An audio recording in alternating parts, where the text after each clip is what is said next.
Hello, fellow humans, and welcome to Great News for the Planet this week. This is a J-Mac Mingo production.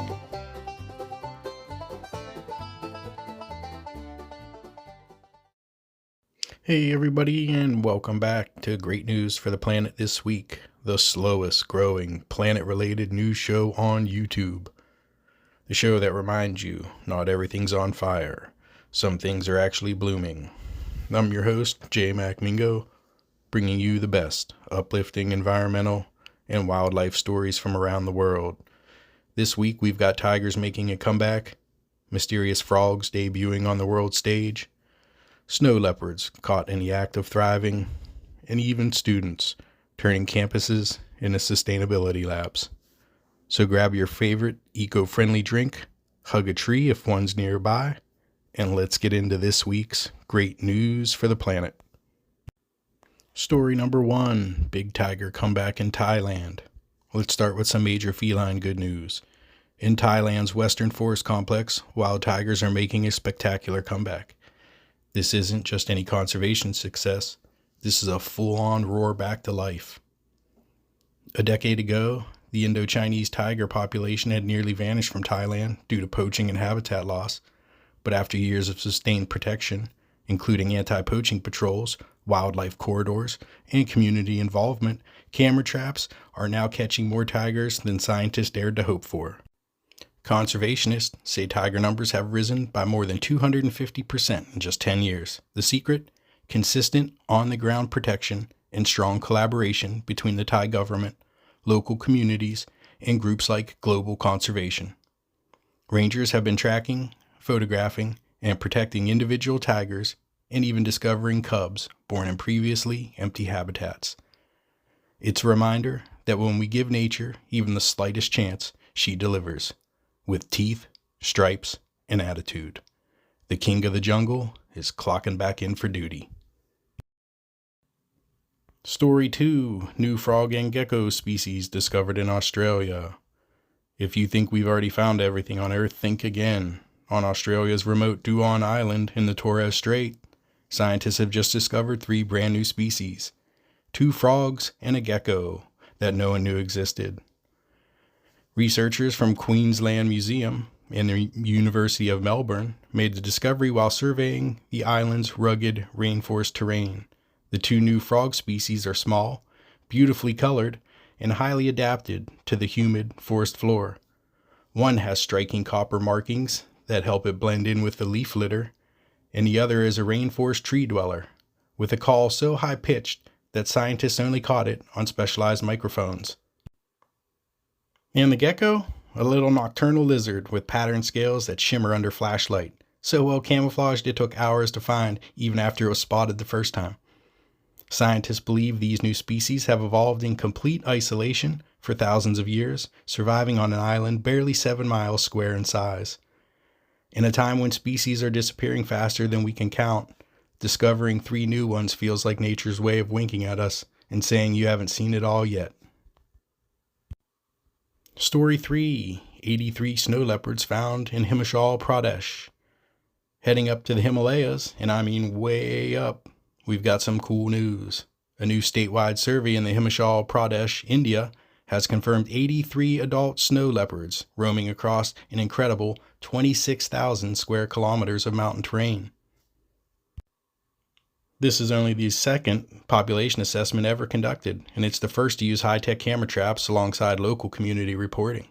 These images show snow leopards doing their stealthy thing, hunting, playing, even raising cubs. What's especially inspiring is that the local herders and mountain villagers were directly involved in the study. Instead of being seen as a threat, the snow leopard is now a point of regional pride. The snow leopard is often called the ghost of the mountains, partly because it's so rare and partly because it blends into the landscape like a whisper. But thanks to conservation programs like India's Secure Himalaya, these ghosts are rematerializing, proving that even at the world's highest peak, coexistence is possible. Story number 4, global forest loss declines. All right, let's take a deep breath, literally, because the trees have earned it. A new UN report revealed that a global forest loss is finally slowing down. Between 2015 and 2025, the world's net forest loss dropped from 13.6 million hectares a year to about 10.9 million. Now that's still a lot of trees, roughly the size of Iceland, disappearing every year, but the downward trend is real and significant. What's driving it? Countries like Brazil and Indonesia have stepped up its restoration efforts, and Africa is seeing new forest growth thanks to land restoration projects. The report also highlights that tree planting alone isn't the full solution. Protecting existing old-growth forests remains crucial. Those are the lungs of the earth, the carbon sponges, the songbird condos, the air conditioning units for the entire planet. So yes, we still have a long way to go, but the planet's pulse is steadying. The trees might just be whispering, "Keep going, we're getting there." And story number 5 brings us back to campus. Student Sustainability Council at Miami of Ohio University. Now let's head to the great state of Ohio, where college students at Miami University are proving that sustainability isn't just for textbooks. Their Student Sustainability Council hosted Sustainability Week, a week-long series of 13 student-led events focused on everything from recycling audits to food waste reduction. They organized panels, local cleanups, and even creative contests to make sustainable living fun and practical. Students ran trash talks, auditing dorm garbage, to teach proper recycling habits, and held a green scene for fair connecting campus organizations working toward carbon neutrality. The energy on campus is contagious and starting to spread, and it's not just about picking up trash. It's about reshaping the culture of a generation that refuses to wait for permission to fix things. Between homework, midterms, and caffeine addictions, these students still found time to save the planet. Talk about multitasking. Story number 6, endangered owls make a comeback in California. Here's some hoot-worthy news to wrap up the week. The western burrowing owl, once on the brink of disappearing from California's urban areas, is making a remarkable comeback. And it's not because the owl suddenly decided to get into real estate, it's because people did. For years, these pint-sized owls, known for nesting in burrows rather than trees, were losing their homes to development, agriculture, and vanishing grasslands. But thanks to a network of urban wildlife corridors and community conservation programs, the tide is finally turning. In the Bay Area, organizations like San Francisco Bay Bird Observatory, Santa Clara Valley Habitat Agency, and local volunteers have been restoring open fields, protecting burrows, and even building artificial nesting tunnels. Imagine tiny owl apartments built by humans for tenants who pay rent in squeaks and pest control. Recent monitoring has shown that burrowing owl populations in places like Santa Clara County and parts of Southern California are not just surviving, they're expanding. Breeding pairs have returned to sites where none were recorded for over a decade.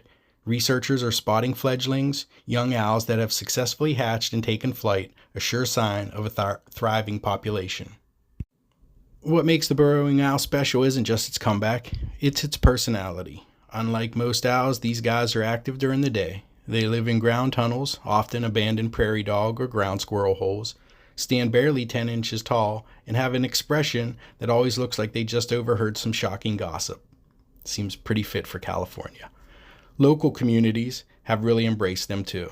Schools run adopt an owl programs, volunteers monitor nests, and public lands are being reimagined as shared habitats. It's one of those rare success stories where humans and wildlife are literally neighbors, and it works. So next time you're driving through California and you see a little brown bird standing guard at the mouth of a dirt burrow, give it a wave. That's not a prairie dog. That's one of the state's most determined comeback stories, staring you down with fierce yellow eyes and saying, "Told you we'd be back."